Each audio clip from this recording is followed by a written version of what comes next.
بسم اللہ الرحمن الرحیم۔ السلام علیکم ورحمۃ اللہ وبرکاتہ۔ پیارے بچوں، امید ہے آپ سب خیریت سے ہوں گے۔ دعا ہے اللہ تعالیٰ آپ سب کو ہمیشہ اپنی حفاظت میں رکھے اور آپ سب سے دین کا بہترین کام لے، آمین۔ پیارے بچوں، آئیے آج ہم پارہ نمبر 27 کا آغاز کرتے ہیں اور سورہ ذاریات کی آیت نمبر 56 سے 57 تک کا ترجمہ دیکھتے ہیں۔ اللہ فرماتا ہے، میں نے جنوں اور انسانوں کو اس لیے پیدا کیا ہے تاکہ وہ میری عبادت کریں۔ میں ان سے یعنی جنوں اور انسانوں سے کوئی رزق نہیں چاہتا ہوں اور نہ یہ چاہتا ہوں کہ وہ مجھے کھانا کھلائیں۔ جی پیارے بچوں، یہ بہت ہی اہم آیت ہے۔ اس آیت میں انسان کے پیدا کرنے کی وجہ اور مقصد کو بتایا جا رہا ہے، کیونکہ بچوں، ہر بچہ جب تھوڑا سمجھدار ہو جاتا ہے تو وہ ضرور سوچتا ہے کہ میں کہاں سے آیا ہوں، میں نے کہاں جانا ہے، میری زندگی کا مقصد کیا ہے، میں اس دنیا میں کیوں آیا ہوں۔ اس آیت میں اللہ تعالیٰ ہمیں ہماری زندگی کا مقصد بتا رہی ہیں، یعنی دنیا میں آنے کی وجہ بتا رہی ہیں کہ اللہ نے ہمیں اپنی عبادت کے لیے دنیا میں پیدا کیا ہے۔ جی پیارے بچوں، آئیے پہلے عبادت کے معنی کو سمجھ لیتے ہیں۔ نماز، روزہ، زکوٰۃ، حج، عمرہ، تسبیحات پڑھنا، دعائیں کرنا، ذکر اذکار کرنا، یہ سب عبادت کی مختلف صورتیں ہیں۔ یہ سب قبول ہو جائیں تو عبادت ہے۔ پیارے بچوں، عبادت کی قبولیت کے لیے ضروری ہے عبادت اللہ تعالیٰ کے بتائے ہوئے طریقے کے مطابق کی جائے، یعنی صرف وہی عبادت قبول ہوتی ہے جو اللہ کے بتائے ہوئے طریقے کے مطابق ہو۔ پیارے بچوں، اللہ کی پسند کی عبادت ہمیں کہاں سے پتہ چلے گی؟ جی بچوں، وہ طریقہ ہمیں قرآن و حدیث یعنی قرآن و سنت سے پتہ چلے گا۔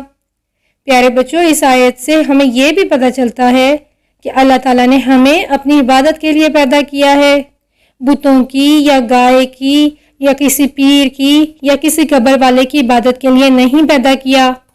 ان کے آگے سجدہ کرنے کے لیے اللہ تعالیٰ نے ہمیں نہیں پیدا کیا۔ یہی وجہ ہے جو اللہ تعالیٰ کو چھوڑ کر دوسروں کی عبادت کرتے ہیں وہ شرک کرتے ہیں، کیونکہ وہ اپنے خداؤں کو اللہ تعالیٰ کا شریک ٹھہراتے ہیں، حصے دار بناتے ہیں۔ اور بچوں، شرک کرنے والے کبھی جنت میں نہیں جائیں گے۔ پیارے بچوں، آئیے اب اس بات کو سمجھتے ہیں کہ ہم اللہ کی عبادت کیوں کریں۔ بچوں، اس کا جواب سورۃ الفاتحہ میں بھی تھا اور آج کی آیات میں بھی ہے۔ پہلے ہم آج کی آیات کو دیکھ لیتے ہیں، پھر سورۃ الفاتحہ سے بھی اس کا جواب دیکھیں گے۔ بچوں، آج کی آیات میں ہے، اللہ تعالیٰ فرماتے ہیں، میں جنوں اور انسانوں سے کوئی رزق نہیں چاہتا ہوں کہ وہ مجھے کھلائیں۔ یہاں بتایا جا رہا ہے، تم دنیا میں مجھے چھوڑ کر جن کو خدا بناتے ہو، چاہے وہ زندہ پیر ہو یا قبر والا، تم ان خداؤں کو چندہ یا نذرانہ یعنی پیسے وغیرہ تو ضرور دیتے ہو، یعنی تمہارا بنایا ہوا خدا تمہارا محتاج ہے، تم سے چندہ اکٹھا کرتا ہے، تم سے نذر و نیاز دلواتا ہے، یعنی رزق کے لیے تمہارا محتاج ہے، لیکن میں تم سے کچھ نہیں مانگتا۔ تم مجھے نہیں کھلاتے ہو بلکہ میں تم سب کو کھلاتا ہوں۔ جی بچوں، یہ کتنی بڑی دلیل ہے کہ ہم اللہ تعالیٰ کی عبادت کریں۔ پیارے بچوں، آئیے اب ہم سورۃ الفاتحہ کا ترجمہ دیکھتے ہیں۔ سب تعریف اللہ تعالیٰ کے لیے ہے جو تمام جہانوں کا رب ہے، خالق ہے، بڑا مہربان اور نہایت رحم کرنے والا ہے، قیامت کے دن کا مالک ہے، یعنی اس دن حساب کتاب صرف اللہ لے گا۔ ہم صرف تیری ہی عبادت کرتے ہیں اور تجھ ہی سے مدد مانگتے ہیں۔ یہ میں نے ترجمہ پڑھ دیا ہے۔ امید ہے آپ کو اپنے سوال کا جواب بہت اچھی طرح سمجھ آ گیا ہوگا کہ ہم ایک اللہ کی عبادت کیوں کریں۔ کیونکہ اس نے ہمیں پیدا کیا ہے، ہمیں سب نعمتیں دی ہیں، وہ خالق ہے، وہ رازق ہے، وہ اس کائنات کا اور قیامت کے دن کا مالک ہے۔ قیامت کے دن ہمیں حساب بھی صرف اللہ تعالیٰ کو دینا ہے، کیونکہ وہی جانتا ہے ہم دنیا میں کیا کر کے آئے ہیں، کس نیت سے کیا کام کیا، کیا ارادہ تھا، کیا سوچ تھی، کیا قربانی تھی۔ پھر کیوں نہ ہم اسے ایک اللہ کی عبادت کریں۔ آئیے ایک اور اہم بات کو اچھی طرح سمجھ لیتے ہیں۔ اللہ خالق ہے، مالک ہے، رازق ہے، یعنی اللہ نے ہمیں پیدا کیا ہے، ہمیں بنایا ہے، وہ ہمارا مالک ہے اور ہمیں ہر طرح کا رزق، کھانا پینا اور علم وغیرہ دیتا ہے۔ جی بچوں، علم بھی رزق ہوتا ہے، لہٰذا وہ خالق، مالک اور رازق ہونے کی وجہ سے اس قابل ہے کہ ہم صرف اسی کی عبادت کریں، اور بچوں جو عبادت کے لائق ہوتا ہے وہی اس قابل ہوتا ہے کہ ہم صرف اسی سے مدد مانگیں۔ پیارے بچوں، ایک زندہ پیر یا قبر والا یا لکڑی یا پتھر کا بنایا ہوا خدا نہ تو خالق ہوتا ہے اور نہ رازق ہوتا ہے، بلکہ ان کو خود اللہ تعالیٰ نے پیدا کیا ہوتا ہے، اور نہ یہ کسی کو رزق دیتا ہے اور نہ ہی مالک ہوتا ہے، لہٰذا وہ اس قابل نہیں ہے کہ اس کی عبادت کی جائے یا اس سے مدد مانگی جائے۔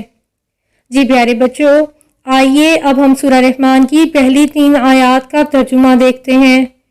رحمان نے اس قرآن کی تعلیم دی ہے، اس نے انسان کو پیدا کیا اور اس نے انسان کو بولنا سکھایا ہے۔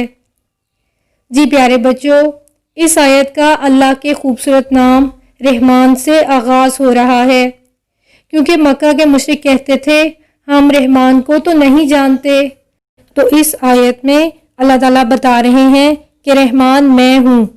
اس نام سے یہ بھی پتہ چلتا ہے کہ اللہ تعالیٰ کی ذات رحمت کی باعث ہے اور بہت مہربان ہے، اور یہ اللہ تعالیٰ کا ہم پر بہت بڑا احسان ہے کہ اللہ تعالیٰ نے ہمیں پیدا کر کے یوں ہی نہیں چھوڑ دیا، بلکہ ہمیں زندگی کا مقصد اور وجہ بتائی، یعنی اللہ کی عبادت کرنا۔ اللہ کی عبادت میں صرف نماز، روزہ، حج، عمرہ، نوافل، ذکر اذکار کرنا وغیرہ ہی شامل نہیں ہے، بلکہ ان سب کے ساتھ ساتھ اللہ کی اطاعت کرنا، یعنی اللہ کی بات ماننا بھی عبادت میں شامل ہے، اور اللہ تعالیٰ کی اطاعت کے ساتھ ساتھ سنت پر عمل کرنا بھی عبادت میں شامل ہے۔ اس کے ساتھ ساتھ اللہ کو ایک ماننا، نبی صلی اللہ علیہ وسلم کو آخری نبی ماننا، قرآن کو آخری آسمانی کتاب ماننا اور قرآن و حدیث پر عمل کرنا بھی عبادت میں شامل ہے۔ سورہ رحمان کی ان آیات میں اللہ کی ایک اور بڑی نعمت کا ذکر ہے، اور وہ نعمت ہے زبان۔